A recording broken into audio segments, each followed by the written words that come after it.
Welcome to Founder Tactics, a podcast about entrepreneurs and the communities that have shaped their journey. I am your host, Julia Lucidi. On this episode, we're taking on one of the biggest questions of our time: how businesses can establish real trust in a digital economy being reshaped by AI. So join us for an in-depth conversation on blockchain adoption and the future of trust. I'll be handing over the microphone to a special guest host, Fritz Spencer from EisnerAmper, who is also an early adopter and advocate for blockchain. Fritz will be joined by Stephen Walbroehl, the co-founder and CTO at Halborn, an industry-leading blockchain solution firm focused on securing enterprise-grade digital assets. In 2022, Halborn completed a $90 million Series A funding round, solidifying its position at the forefront of blockchain security.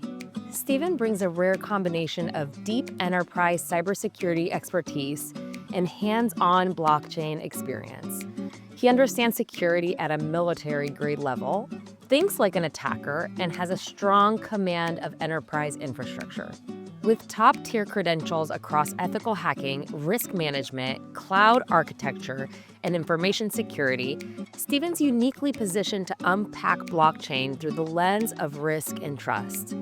Having spent years studying how systems fail, he now helps companies build blockchain solutions that don't. In this episode, we explore what it really takes to build trust in a decentralized world, and how enterprises are approaching blockchain adoption, and why security will ultimately define the future of digital systems. Before we get started, don't forget to follow and subscribe to the podcast on whichever platform you're listening to us on now. It's a tremendous help as we organically continue to grow our listener community. This episode is sponsored by EisnerAmper. EisnerAmper premier accounting firm helps seed stage through public companies seize their next moment by helping them develop the financial frameworks that turn ideas into commercial success. To learn more about their support in audit, tax, advisory, and fractional CFO services, visit EisnerAmper.com. All right, let's dive in. Fritz, take the mic.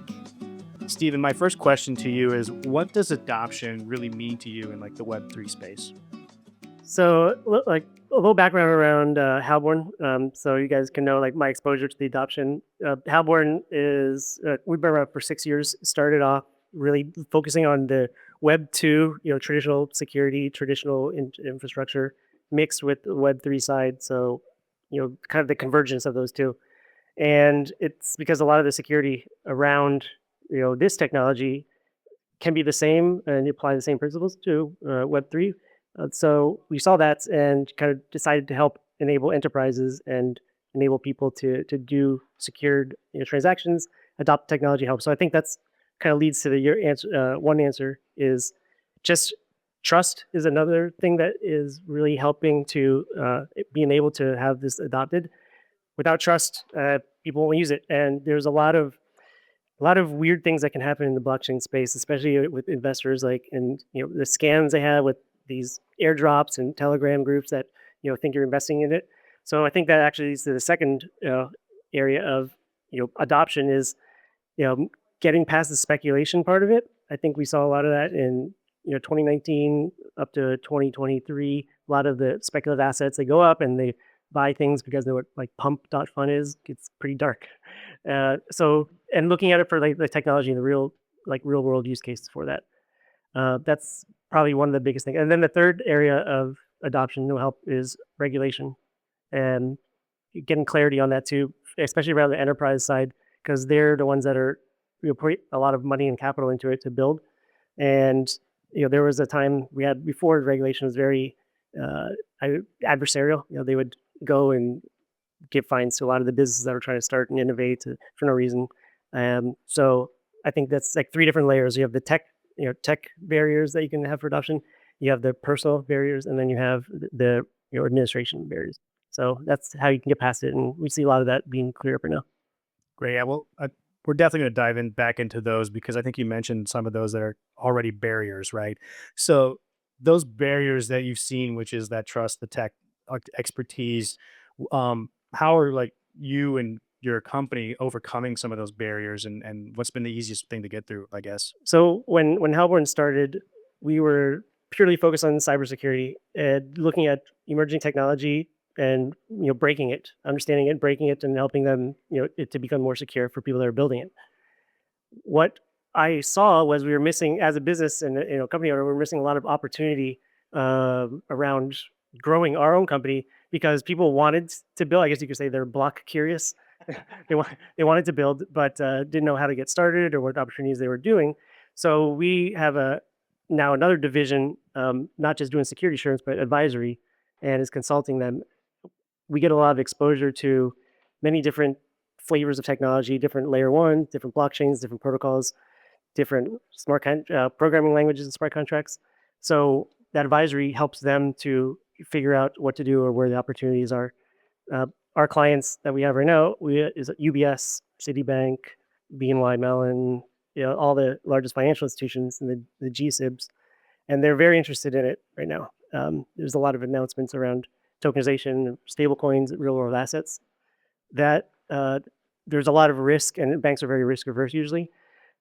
So they're interested, and we need to give them, trust, a peace of mind, how to do it correctly, and that's where we come in to help them. What are the risks? Do risk assessments on it, whether it's technology or whether it's implementation. And once they're aware of it, then they can treat it, and that really helps knock down barriers to adoption.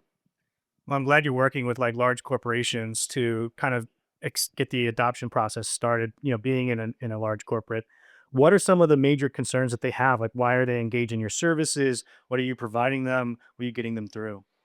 Yeah, their concern at first is very kind of anti-blockchain. You can think of because what do banks do? They custody things. They want to keep your money in the bank, and blockchain originally for Bitcoin it was like about custody yourself and be your own bank. So you look at what's going on here with this. But there's they're interested. The challenge is around custody for them. Uh, with a private key that you own that to unlock and get access to the assets. It's a lot more complicated than you think when you talk about multi-billion dollars inside of a wallet, and then what happens if they don't protect that key or they lose their seed phrase or generate their multi-party threshold correctly. So that's the first thing that they're looking at is how to do custody appropriately, and they try to layer on all of the other processes that they do now, like KYC and transaction risk and all of the normal bank things too. So that just adds a lot of overhead.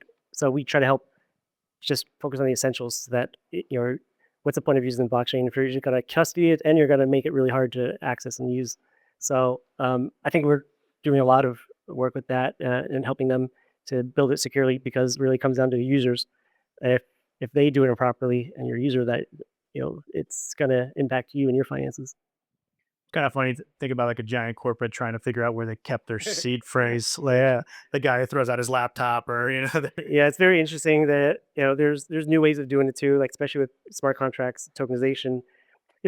What I noticed because we come from like the regular background, not starting in corporates, but in like the Web3 developers and the ecosystems, and that's kind of like why the banks like us because we come from that world of the strange protocols, the really fast startup developer shops. Like Solana is one of our main clients we've had for 4 years, among many others. And the way that they approach it, when you look at security risk, there was a time where you could steal assets or hackers would steal assets, and they would then go put it like on the dark net or liquidate it and steal it. You can't really do that anymore. Like all the off ramps, if you were to hack and steal tokens, like what do you do with it? You're going to be tracked on the chain. All of the exit nodes from that are now protected with like KYC things, and you really just sit there, and you also have smart contract can burn the tokens and burn the assets on chain. So like they get locked and frozen. So a lot of that is I think now more the focus of risk is towards not losing the access, not losing the keys, rather than like getting it stolen. I'm glad you brought up the threats because that's what I wanted to hop into next was kind of the threats for both users and builders out there. Um, what are those? What are some examples of the threats that like Halborn works to either prevent, detect, or even like 0-day issues? Like I know you've come across some of those things, so maybe talk a little bit more about those and how you Yeah, guys, even some of your I could give a background. little story. Yeah, I could give a little story about something we found kind of by accident. Because we're a preventative company. The cybersecurity people here know there's like the blue teamers, the red teamers, the defense and the offense. we focus on the offense and the preventive rather than the detection. So we're not watching like monitors and like say, oh, there's the hacker and he stole it too late. We, we don't do that. So with preventative, we get asked to review a lot of code and look at the code, dive in, and find like some critical vulnerabilities and deeply hidden, but can be devastating if they get exploited. We got contacted once by Binance, the big exchange, to look at Dogecoin, which is weird because it's an open source.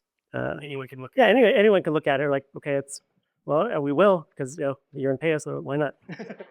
so we look at Dogecoin, and me and one of my main developers started the code, and we got into it, and we found this vulnerability that was, if for all the blockchain people here, you could send a transaction onto the mainnet, and it would make all the nodes run out of memory one by one until they all like kind of just turned off and caused all the miners to fail and make 51% attack. And we're like, holy crap, this is really bad. So we're like, well, do we tell Binance? What if this is like a trap or something? Like, we don't know. So like we message on Telegram the core developers from Dogecoin, and I messaged Elon Musk too, but he didn't respond. But Busy. yeah, he's too. So this core developers sent him like our findings. He was like, yeah, this is a really big deal, and we found out that Dogecoin is forked from Bitcoin.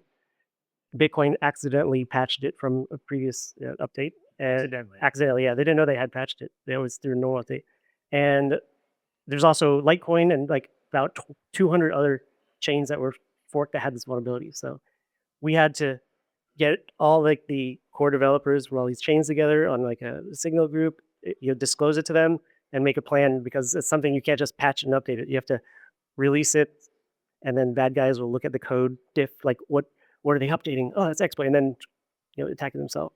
So they had to sneak it in there, wait till all the miners updated, and then finally, when we saw that there was enough to not have a 51% attack for it, then we did an announcement. It was in Fortune magazine, so about that release. So that's the kind of fun stuff that we do for protecting like infrastructure layer one. I mean, I think a 51% attack is fascinating. Maybe you could explain a little bit more about that, because I'm sure there's some people that are thinking, okay, 51%, what? Yeah, exactly. So 51% attack, it's a specific type of attack on, there's some blockchains like Bitcoin, they're called proof of work, UTXO, and the network it works by people that are participating in there providing mining power or hash power, and that hash power allows you to really solve this puzzle that all the blockchain nodes are doing together. If you solve the puzzle, if you're the first one to solve it, you get rewarded with the Bitcoin or whatever network it is. And the more hash power you have, the more you can solve it. So hash power is the name of the game. And if you have a 51% attack, it means you have 51% of the hash power to really control how the transactions are being used within the blockchain. So you can say what's hold back spending, double spend coins, and really you're the owner of the network with 51%. So if you go back to that analogy, if you're able to shut down most of the miners there, you can make one Dogecoin miner left there, and it's me, and I'm just making as much as I want for whatever it's worth. Of course, it'll probably be worthless by that time because everything's shut down. But yeah, that's 51% attack is about hash power, really. And you talked about diving into the code and like discovering these vulnerabilities.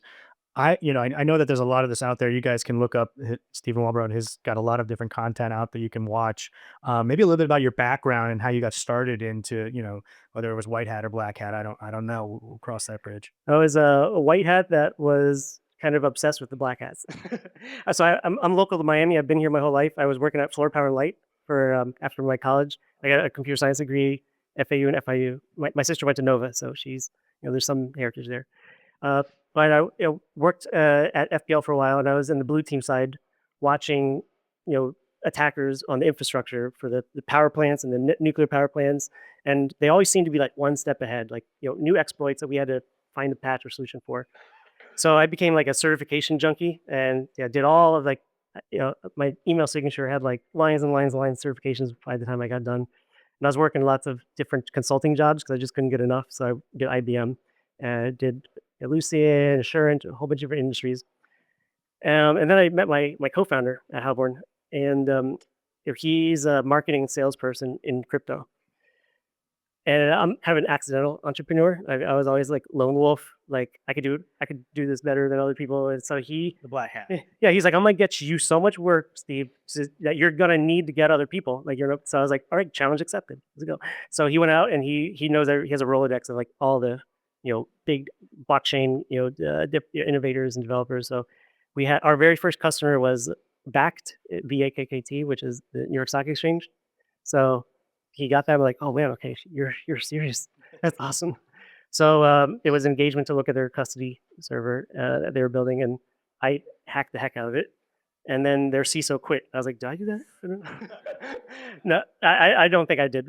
But he left and he went to Block One after that. But that was our first customer. And then he kept to his word. He ended up getting more customers, and I was like, man, I can't. This is like taking a lot of my time. I think we need to hire somebody now. So we hired our first employee, and we grew organically from just me and him to about 230 people all over the world. Uh, Different people doing different languages, different ecosystems, advisory, and now we're doing like AI security as well, some emerging tech.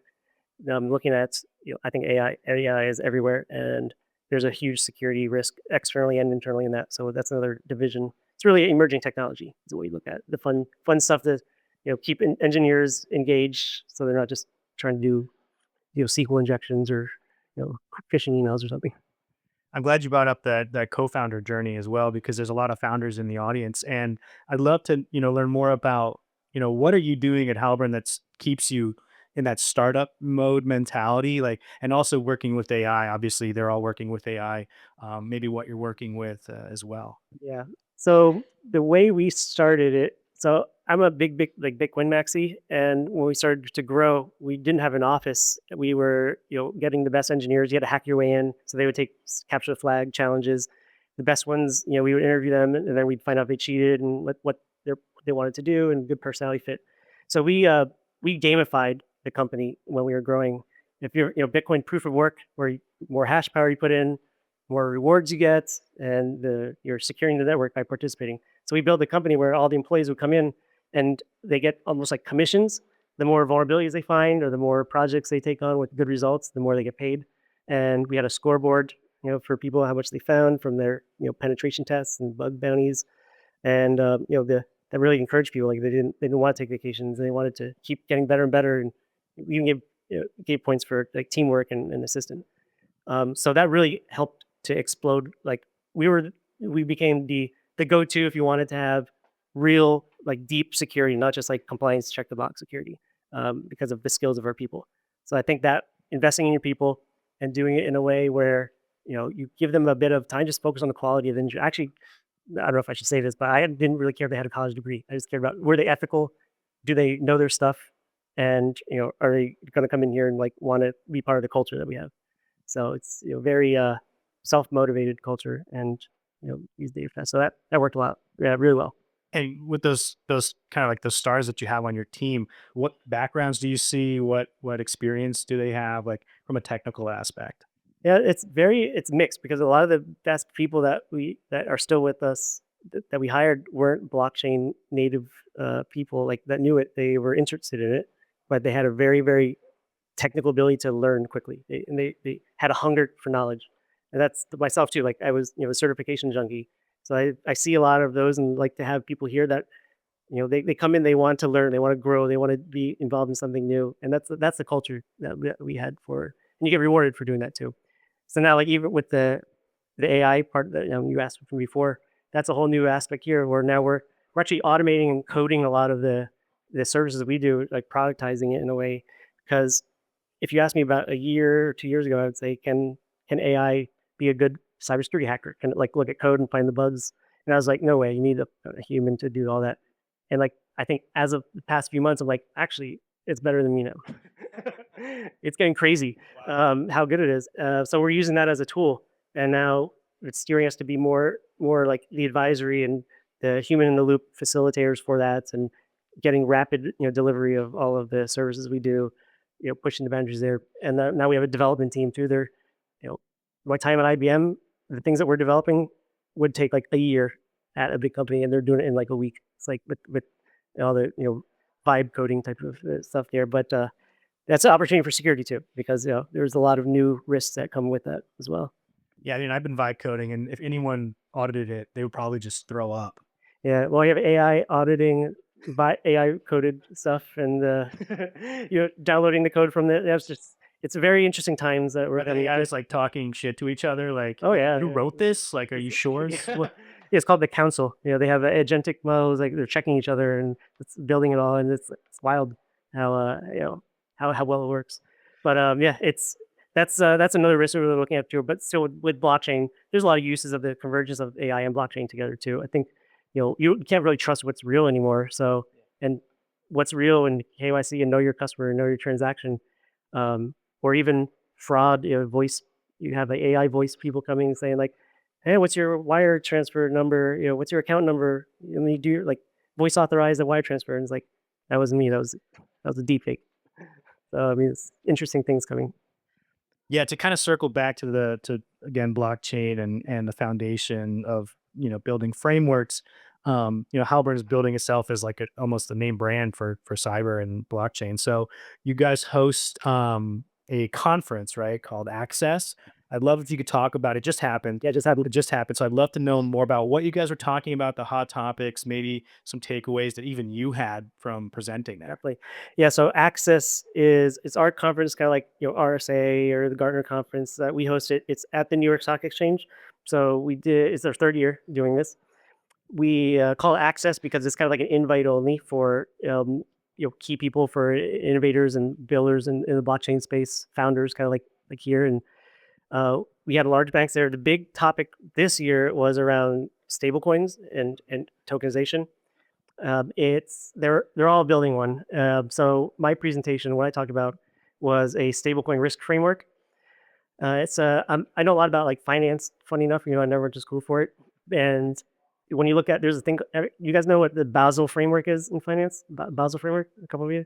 Yeah. So Basel framework is what like Bank of International Settlements use for monetary risk and credit risk and default risk. They look at that assets under management to find out what's the credit worthiness of the currency. Do they have enough liquidity? So there's a lot of financial risk modeling that you can apply to DeFi and stablecoins. Do you have enough liquidity? How much essentially how many people own that wallet of that one stablecoin? Oh, you have like 50% of all the assets in one wallet. It's like it's a different type of risk, but finance risk really matches well with stablecoin and DeFi risk. So I made a framework and presented that at Access and showed it to all of the biggest banks, and they love it because I think that's another type of like barrier to everybody's doing their own thing in silos, and when they do that, there's no source of truth. So having something like to grasp onto that everybody agrees to, like a standard or a framework, helps build a lot of adoption and progress. So it's a small contribution to progress. We also have a custody framework, and I'm working on a staking framework too. A lot of frameworks. A lot of frameworks. My frame of mind, I guess. So I'd love to move on to, you talked about what you're building already in this Access conference. What's up next? What's kind of the evolution? What do you see on the frontier, not only in blockchain, but cyber security and how it works with Halberd? So the next frontier for my company, and I'll talk about external, we are really trying to productize our company. So all the founders out there too, you guys know the difference between valuation of service companies versus product companies and SaaS revenues and stuff. So we have been a pure services company. Um, we in 2022 we did a Series A, raised the only investor money we ever took. We did 90 million from Summit Partners as a lead investor as a services company, and that's a big shoes to fill, I guess you could say, for the investors to keep valuations up and keep revenue up. So we have to productize in order to scale the business more from where we are, and that's what we're doing right now. We have like a really great suite of security tools that are tailored for emerging technology. To manage risk. We have agentic code scanning that we're doing for the uploading smart contract, getting back all the bugs and things there pretty quickly. We have also like some security policy enforcement tools. So like it's a suite of security tools that we are offering to our customers. So that's the focus for right now. It's like scaling vertically. Do we do more in blockchain or do we scale horizontally and start doing like deeper and like other like IoT and cloud, AI, blockchain. So yeah, why not both?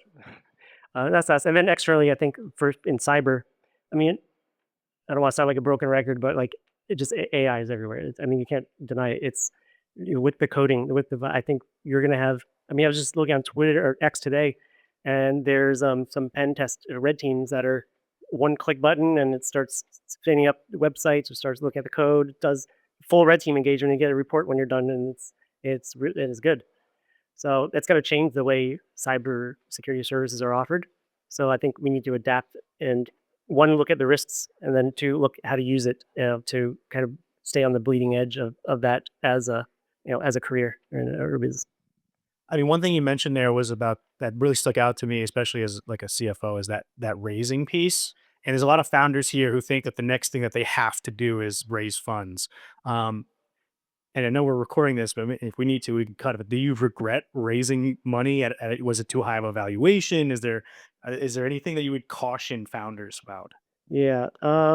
So we were profitable from the very beginning. I told you guys a story about bootstrapping it, and we grew organically through just quality services and opportunity. Like why we raised money. We didn't go out there to raise 90 million. Actually, we got proposed that. We're like, bigger numbers, better, right? So we went with reason because we saw some of our competitors in this space. There's other companies. I won't name them, but they were raising a lot, and we were like, well, if there's like there's like a market downturn or something happens, and we need to like go into survival mode for whatever reason. Like they got a big war chest, and like we have a runway to for a while. So let's raise and keep it as treasury, and we'll use that in the business and invest in products. So yeah, we did it. We raised, and what we found out is like, well, we don't need all this money here, and there's a difference between private equity and venture capital money. The way that they have expectations. So we did private equity. Private equity, they have preferred yields and they have dividends, more like a loan than an investment. So we're like, well, there's nothing really great that we can use the money on right now. So we did a buyback actually, which is interesting. You don't usually see that. Treasury. Yeah, it wasn't announced, but we gave them back some cash. Like, we're not going to use all this, take it back, and we want some stocks back, and that actually helped kind of like reduce what the internal valuation was to be easier for the future to like get an acquisition or something. So it's kind of shows like good use of investor capital. And if we had an announcement, everybody's always proud of announcing like, we raised this much, we raised. You were like, Halborn gave back this much. It'd be kind of cool, but we didn't do it. You definitely should. And I really want to get to some Q&A. I feel like people have been sitting on some questions here. But the last thing I want to ask you is you kind of strike me as someone who's never bored, like ever. What is Do like the next skill set you're looking to pick up or the next passion project? And does that bleed into your work? Everything is work. I think there is no bleed. Yeah. Yeah, when you love what you do, you don't work. Actually, music is my thing. I was just talking to this gentleman here, the friend, about music, because he's a musician too. I'm That's my other passion, and music has always been kind of core to me. And like all the like AI disruption talking about is like great for businesses because we can be more efficient, do things faster. But what I'm doing now is like looking at AI is the creative aspect of that. It's like making music and how using it. It's really good and it's scary and it's like hurting me. Like, oh, but I like playing guitar, but this thing plays guitar better than me in like 10 seconds. So yeah, so to do a lot of research on how AI works and how models are trained. I think it's part. And then with blockchain, I'm still focused on where finance is going because we have tokenized equities and tokenized bonds and there to stay in front of where we see that going. So with our company, from not just for what we offer, but like the whole world. Because if you're putting people's money on chain and like a lot of it, then there's a huge risk of loss, and you don't want anybody here to one like lose their funds or their accounts, and it can be dangerous if not done correctly. So I'm always looking at how to what are they doing so I could stay in front of that. Yeah, I'm seeing, clients that are big institutions, financial institutions. they have all the complexities of every other financial institution, and then they add 3 more layers with that by adding in blockchain and crypto and Yeah, and complexity is the enemy of security. Yeah, so exactly. ignore it. All right, I have enough questions to go for the rest of the night, but I would love for you guys to have an opportunity to ask some questions of Steven. Hi, I'm Lisa. Thank you so much for sharing the information on the podium. Just a little bit about my background so you have the context about the question. I've worked on the tech side in financial services for more than 20 years. And you mentioned stablecoins, and we know those are getting introduced vis-a-vis the Genius Act. And what we're seeing in financial services is a bifurcation of digital currency between the West and the East. That being the SWIFT system vis-a-vis stable coins in the U.S. and the Western world, and the BRICS unit system, which is growing rapidly for those Black countries. So, is your organization? I mean, we could very well be living in parallel blockchain worlds. Is your organization venturing into the BRICS unit settlement system and how they're implementing through the BIS their blockchain and the cybersecurity and the trust and the risk, et cetera, with that? Yeah, so we're an American-based company, so we do most of the work on the SWIFT system and Bank of International Settlements. We have done one engagement with Central Bank of Brazil, and they were not doing anything for the BRICS currency, which when you look at a stable coin, it's usually kind of like a derivative. It's representing like U.S. Treasuries or it's representing some digital assets. BRICS, they're commodities and looking at their own kind of bundle of financial assets to add, to give the value for that. So I'm familiar with it. We don't work with them on that, but we do tons of work with the SWIFT system banks. And SWIFT itself is, using blockchain, or that plans to use blockchain to really get all the speed of the cross-country transactions for that. So yeah, I think that right now, blockchain aside, the U.S. dollar, international reserve currency for trading. We see pressures on that right now, so BRICS can use that as an opportunity to bring that in and assert like we see all the political things going on. So that's all separate, kind of from what we do for like the technology securing all of that. I don't want Halborn doesn't get involved in politics at all, but just the security advisory for that too. But our advisory is mainly towards their SWIFT system. I'm a fractional CTO. Thank you for coming. I have a question, which I can probably frame it in just one word, which would be Moltbot. But to give you the full version of the question for the audience, is like, what does Moltbot and really the rise of agentic AI, which seems so clearly like bonkers for a lot of users, especially people who are the first time self-hosting something like Moltbot. What does that herald in the world of cybersecurity and maybe blockchain specifically, if you'd like to add to that as well? Yeah, Moltbot's very interesting. Almost like social experiment, right? When Anthropic and OpenAI and all these, the main AI developers, they focused on helping the AI learn how to code. That was like one of the main focuses, like let's make it code very well for developers. And they did that effectively because they knew when they were able to make AI and agentic AI code well, that it would be able to improve itself rapidly. And now I think we're seeing that happen because it's coding itself. Agents are checking each other's code back and forth. So it's progressing extremely fast. And we live in a digital world, so almost everything really is code when you look underneath it. I'm talking to a microphone, sending a signal to something that's on a computer that turns into code. So it's in cybersecurity, we're never going to leave that digital medium. It's just going to be created differently, and faster. Security is, funny enough, I think the most secure industry to be part of because you're always going to need it. Yeah, you're always going to need security, whether it's in AI, whether it's going to be in blockchain, whether it's going to be whatever. Technology will always advance, and technology will always have vulnerabilities. So security will always be relevant. That's the way I look at it. Yep. Hi, I saw that you so you went to FAU and FIU. I'm an FIU grad from the past century. Um, how do you think your education helped you in getting into cybersecurity, or was it mainly your curiosity and being self-taught? And how would you counsel a young person nowadays who, cybersecurity is being, or at least a couple of years ago, it was like, hey, you got to get into cybersecurity. But I see a lot of young people who aren't really prepared with, for instance, you really can't get into cybersecurity with understanding the operating system, right? Or networking. You have to, those are kind of Yeah. prerequisites, but they're difficult things to learn. So, I think that for my experience, college was great. That's why I did, 2 masters for it. It was a way to challenge myself to complete objectives and finish the courses, finish the curriculum, to discipline myself. I think the discipline from college is what I got the most out of it. Um, but when I was in school, I've been out of it for a while. They didn't have these amazing programs like innovation has here. There was no cybersecurity curriculum that I could take. It was computer science and programming.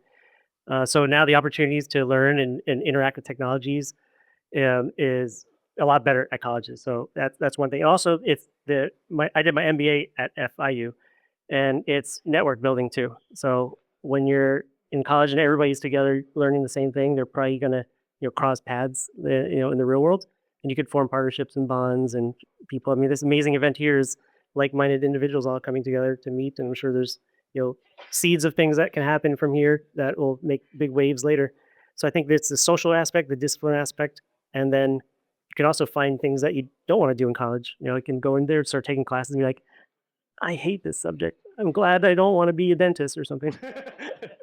So it's a way to help discover yourself too. You said that the business is 7 years old at the moment, right? Yes. And it started in the U.S. Yes. In the past 7 years, how has regulation in the U.S. or around the world where you operate changed, if at all, the business itself? Oh man, because we're focused on blockchain and like the Web ecosystem, it was drastic changes. So we had like the DeFi summer boom, like when we first started, and that was like rocket ship growth. There was no problem with sales. It was a problem with like talent and people, and it was we had one salesperson. It was like shooting fish in a barrel, and so that was rapid growth. And then when the next administration came, there's a lot of Gary Gensler time, he was like shutting all of like some customers down. We had some big issues and hacks. Like I don't know if you remember Terra Luna, that algorithmic stablecoin. They were like 20% of our business because we did the security for them. And I could point to a Slack message where I told Dole Corn, I was like, "There's a risk here for that." But anyways, yeah. So please, it's not like a technical risk; it's like a financial, like bank run risk, and you have a centralized holder of a lot of this here that could cause.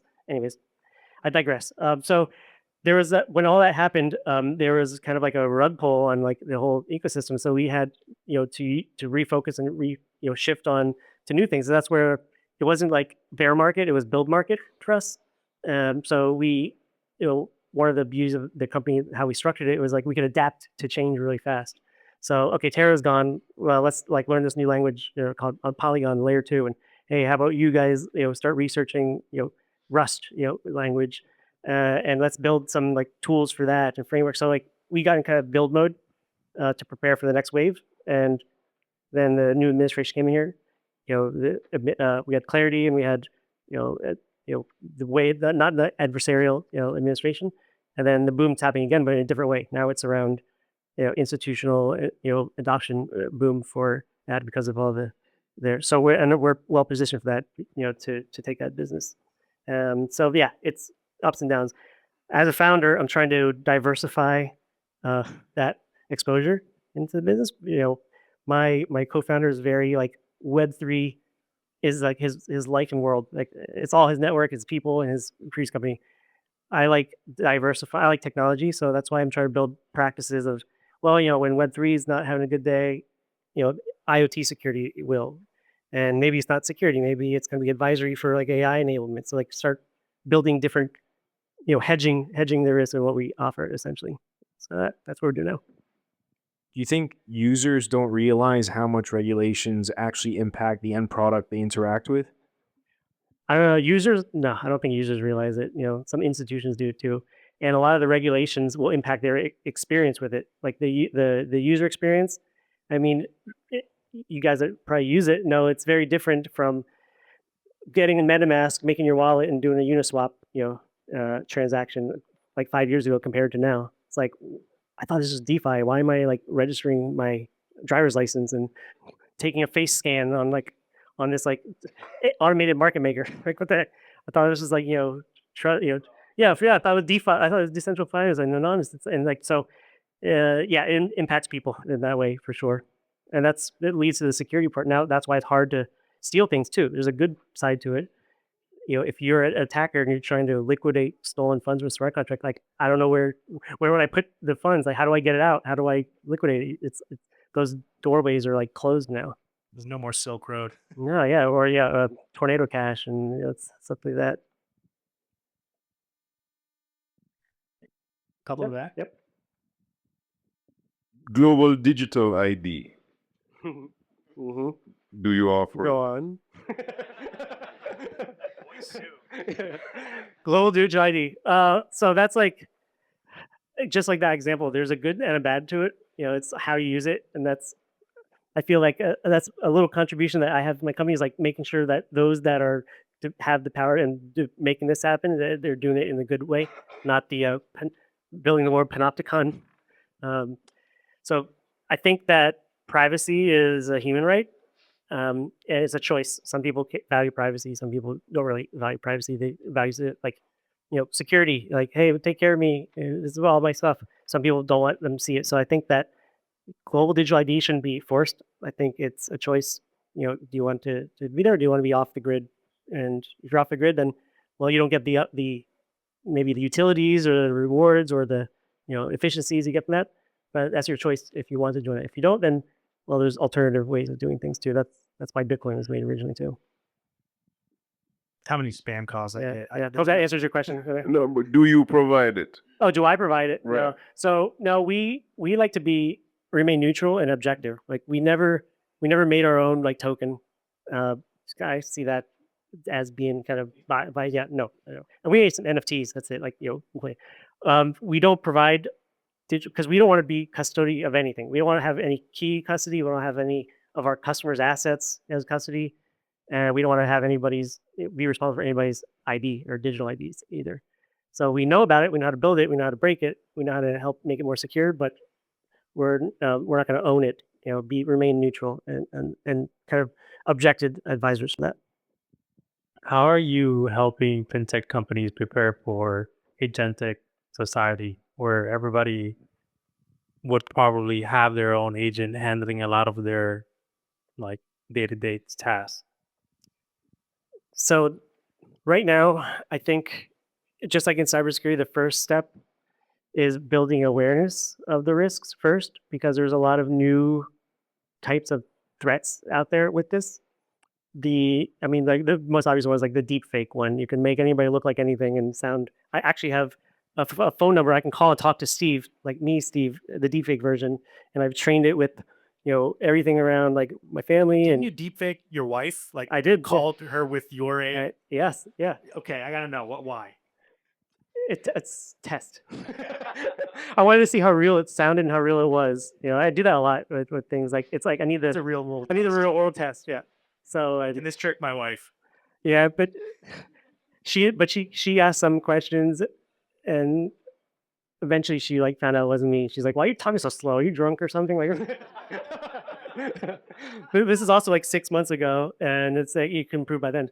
So I made sure I trained it. It was like I love my wife. I said I've never looked at another woman before. All this, it said all the right things. Yeah, give me the model. Yeah.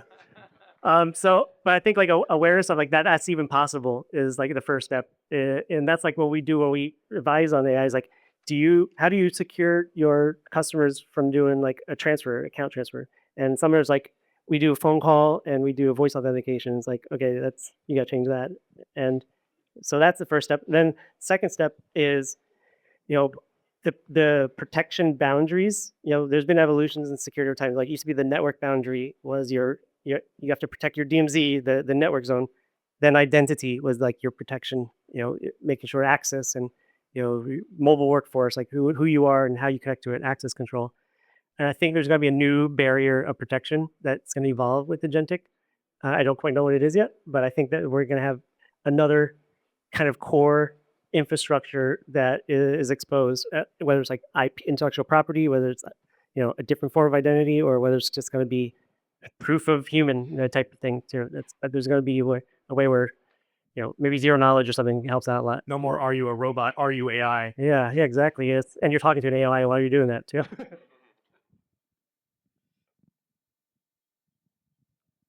You got another question up in the front here, or 10 more. Excuse me, Microphone. for the podcast? We're building a biotech marketplace connecting investors with patient groups and investors in clinical research, and we're selling through universities and hospitals. Just moved here from San Francisco a week ago, so I'm curious, as a lifelong resident and tech leader, what it's like for the tech community in Miami right now. Florida is amazing. Honestly, I think it's one of the best growing areas to be a founder or innovator or bring. I mean, I think I just saw like Mark Zuckerberg just moved like down the block from me in Miami Beach recently, and I've heard rumors about like the West Palm Beach Stock Exchange, the New York Stock Exchange starting there. I think that there's many reasons why, besides like just weather, like it's good for tax. It's there's a lot of support for people here, and I think it's growing. So a good choice, I would say. I'm glad you're here with medical. So my sister, she works at Cleveland Clinic Hospital in Weston. She's one of the doctors there, and there's a very large. I don't know about biotech, not my field, but I know there's a lot of medical. Like Watson Health Cloud from IBM was doing some stuff here before when I was working there. So I would say it's a good choice. Florida is great. You're going to find a lot of talent and a lot of opportunity here. Yeah, Cloud Click has a CVC and like an internal innovation lab. Yeah. Do their own kind of. Yep. It's awesome. Quick question. So, based on your exposure to different customers that come to you for, whatever needs that they have, do you have an understanding or a clear vision of industry niches that could benefit a lot from using blockchain, but that haven't? And what would those be? Yeah. So there's one of the things that 3 years ago, building diversity into my business, we were doing all financial services. I wanted to make individual kind of like consulting services where you have financial, you have retail, you have healthcare, utilities, and all the other ones.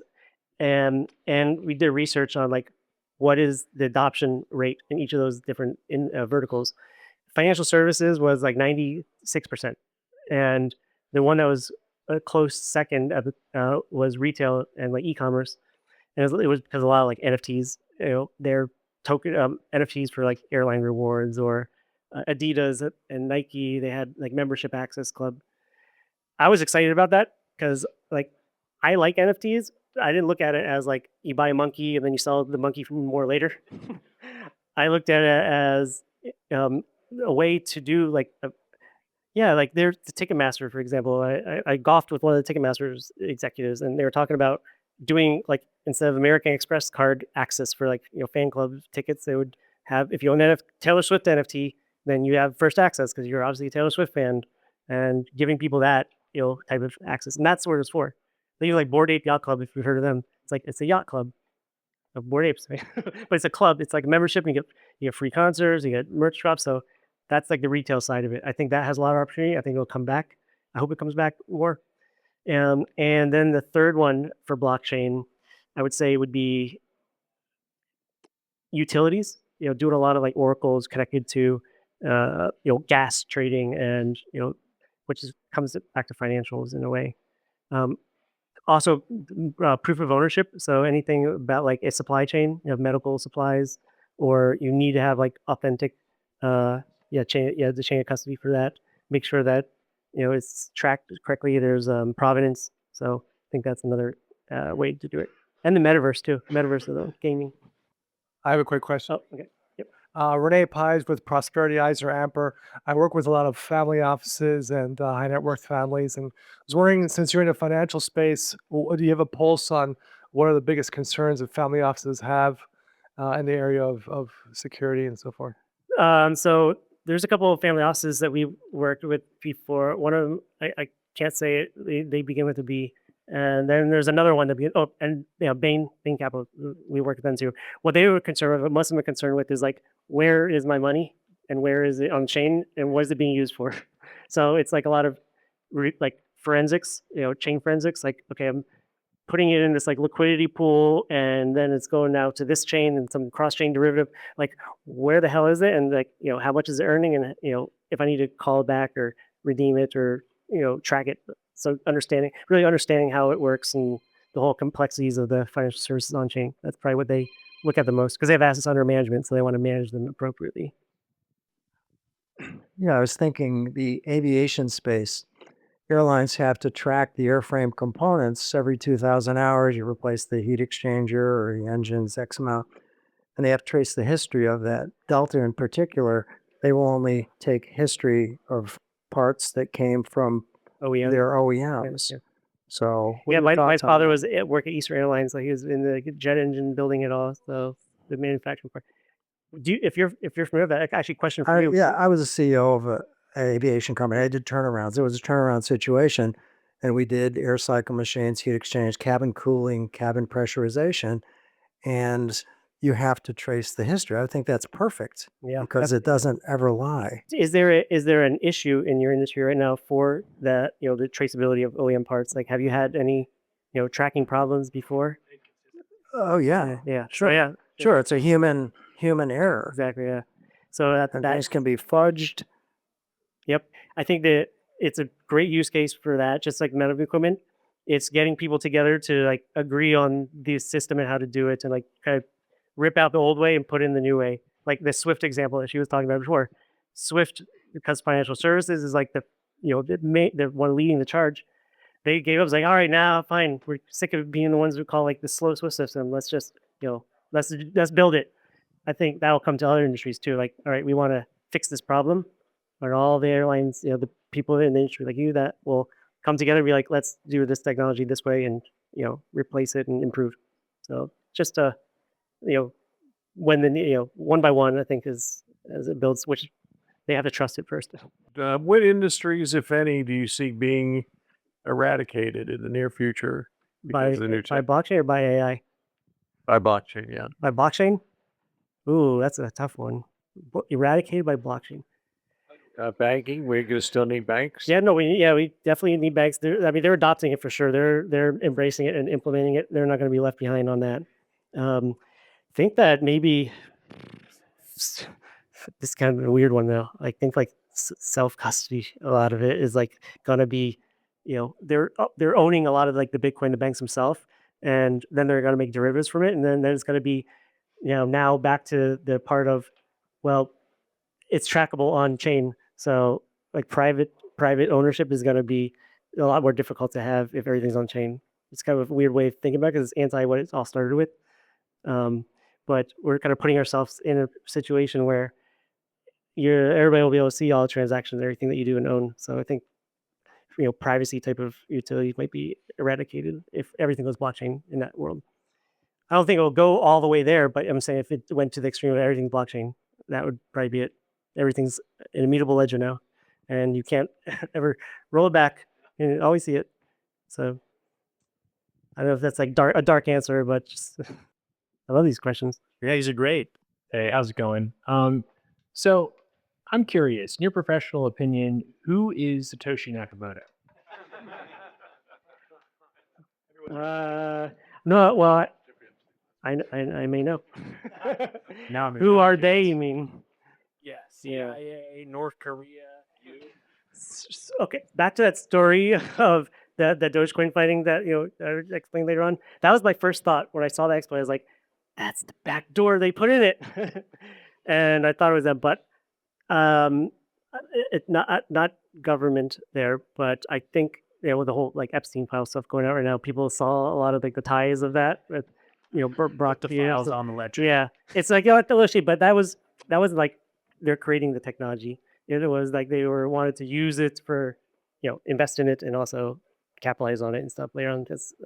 But there's like I think the cryptography is what matters the most. Is Satoshi Nakamoto, the idea, the concept, they did that so that they couldn't be a target in order to let it grow on its own. Because if you're an identity tied to where you're founder, CEO of Bitcoin, you're going to get attacked and Bitcoin won't exist anymore.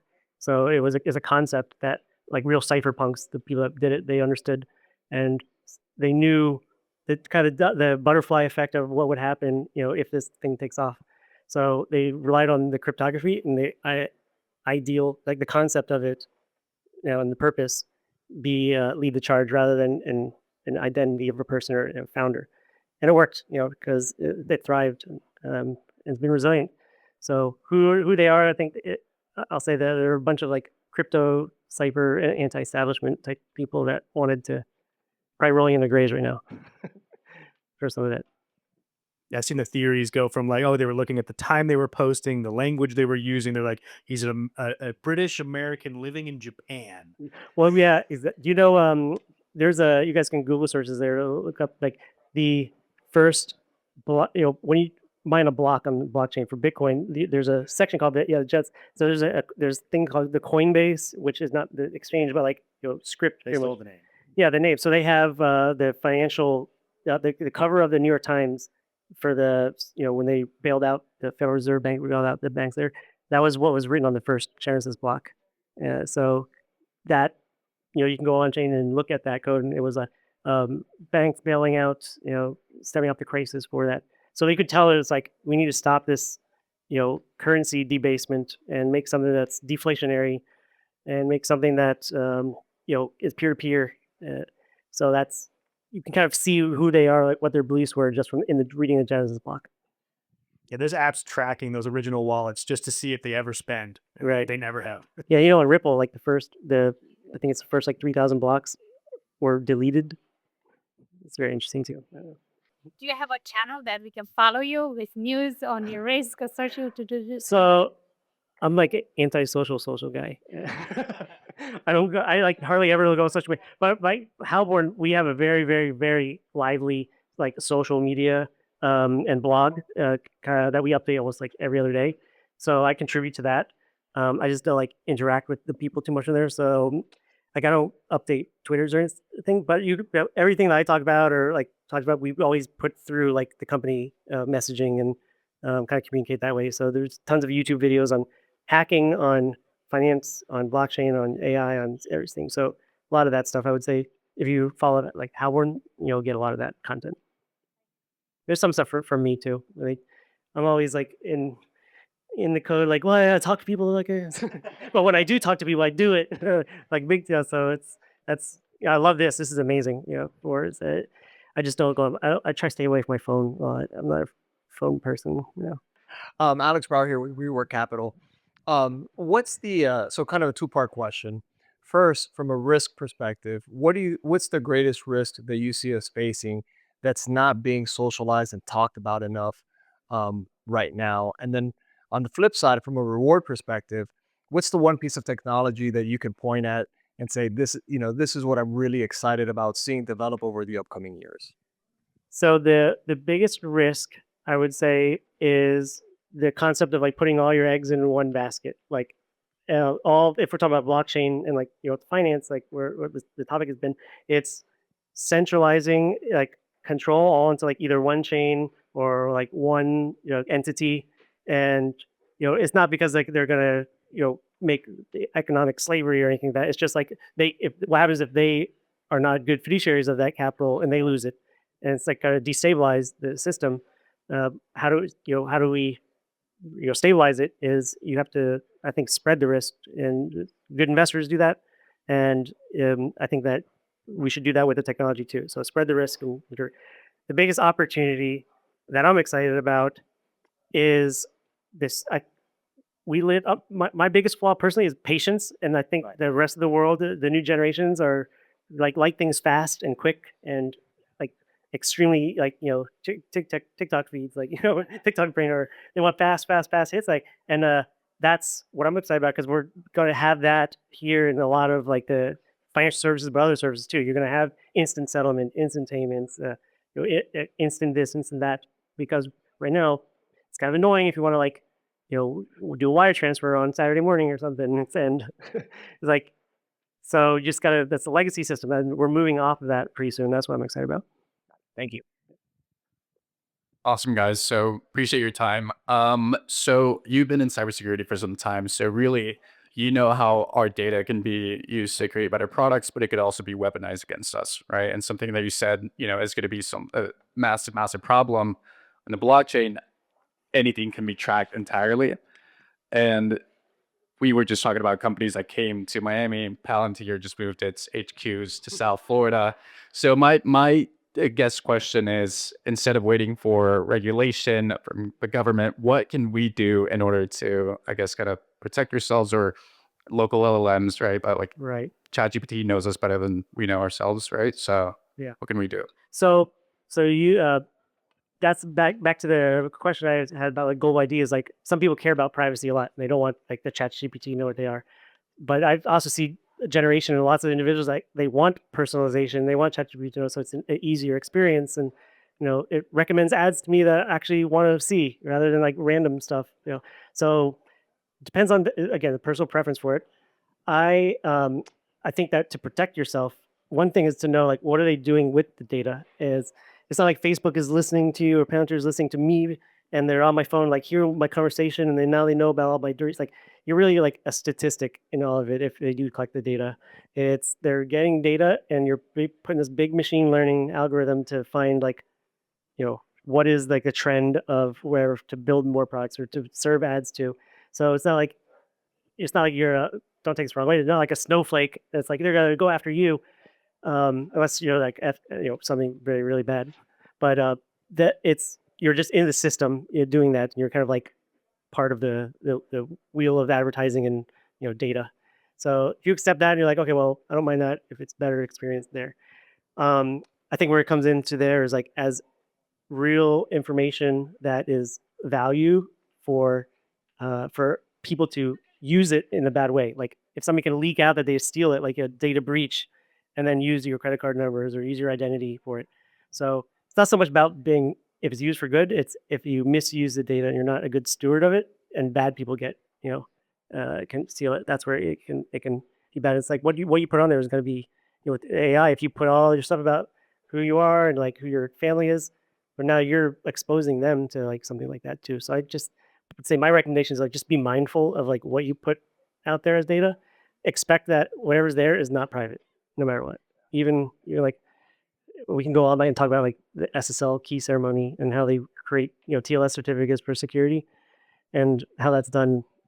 I guarantee you, there's a way to like unencrypt the whole like. So just assume that nothing's private and that you'll be okay. I feel like every month I get an email from a service provider that's like, "We're sorry, we just donated your social security number to everybody." Yeah, I think they're all breached by now because there's only like There's like 8 versions of my social. there's only like 9 digits. So like I think the Earth's population is like about that, right?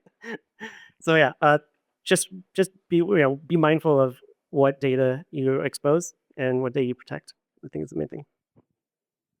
Yeah, you had mentioned liquidity of or the liquidity pools on blockchain, and you have to know where your money's at, what they're doing with it, what kind of return you're getting on it. Could you elaborate on that a little bit? It's something I never thought. Definitely. So DeFi, decentralized finance, is a bit different than the way traditional finance was, where everybody can be an investor and lend out their capital pretty easily. Like you can go, a liquidity pool is where you have the choice. Let's say one side you have your funds, you add it to a pool of other funds, and other users can take loans from that or swap with that through the liquidity, and you earn like yield. You earned some extra capital from lending your money to the liquidity pool. So you're putting that, and there's many different types of liquidity pools. You could put that on several different platforms.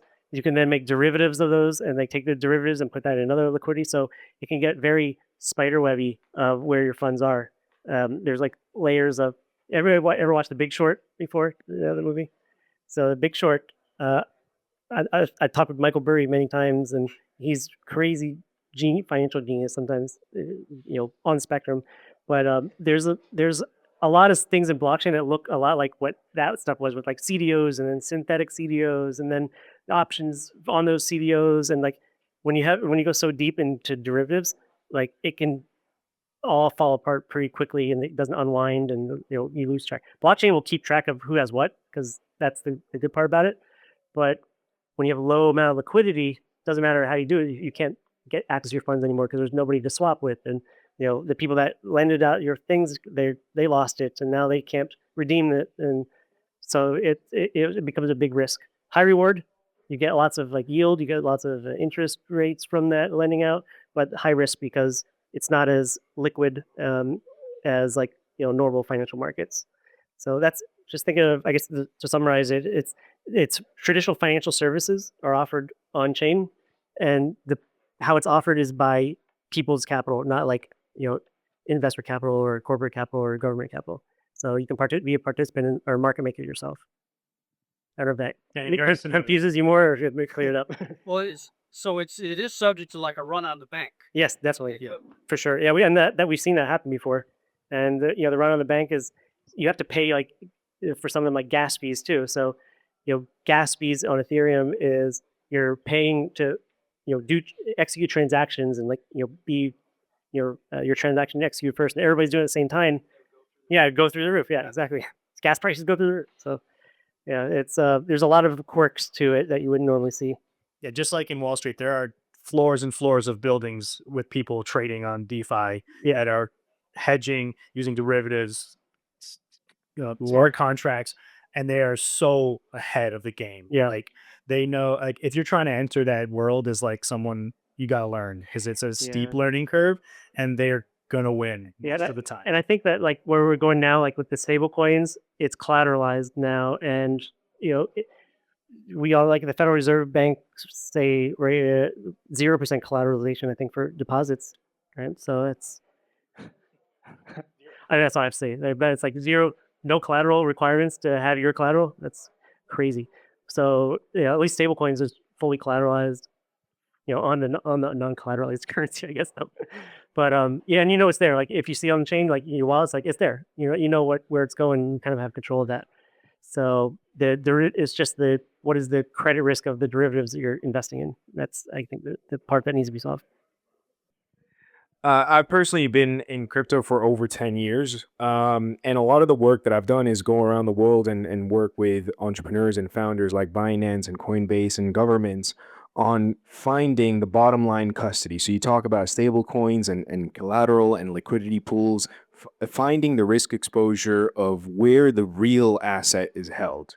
Yeah. Not so much on the tech side, but coming back full circle, Terra Luna and that whole era of blockchain and crypto, do you think now that we have a resurgence of new stable coins that algorithmic stable coins are even theoretically possible without full collateral? Like, is there a code out there that can be an alternative to collateralization? So there's rebase also, like rebase currencies, which shift supply dynamically. That's another option, but I don't think that's going to be. I think it's going to be collateralized. And maybe a little story about Terra Luna, like what happened, for the people that aren't aware. So algorithmic stablecoins it's not a coin that is the value peg isn't there because of the asset's value. It's not like a one-to-one collateral. It's based on arbitrage. So there's like two different coins. One of them would increase and decrease the supply to match demand. So if a peg began to slip, it would algorithmically like create more of this sister token to make the value, kind of use supply and demand economics, and people would trade that for like the dollar, and the peg would come back and the other way around. So mint and burn this other coin, and then they had reserves. It's called LFG, the Luna Foundation Guard. They had Bitcoin in reserve to be like the Federal Reserve Bank and like release liquidity if there was liquidity constraints. So that was the plan for like, hey, if there's ever like a bank run, we have Bitcoin that we can go and buy the tokens or make it and like keep it stable for a while. So when they were creating this other vault to put it in, they were taking the liquidity out and moving it because everything's on chain. You could see it. There's a large owner of the Terra Luna that did another transaction at the same time. They were watching it and pushed it over the edge. So the peg slipped, and there's like this threshold of like no turning back where it slipped, and it caused everybody to panic, and it kind of spiraled out of control. and all the Bitcoin they had wasn't enough to save it. So it was faith in the currency like died, and that's really what when you look at it, the point I'm making is it's stablecoins is collateralized by faith in it working, not by actual collateral. So stablecoin collateralized stablecoins is that, well, what is it collateralized with? If it's real estate, well, that's great because that's my property. It's like it's kind of I want this to represent that.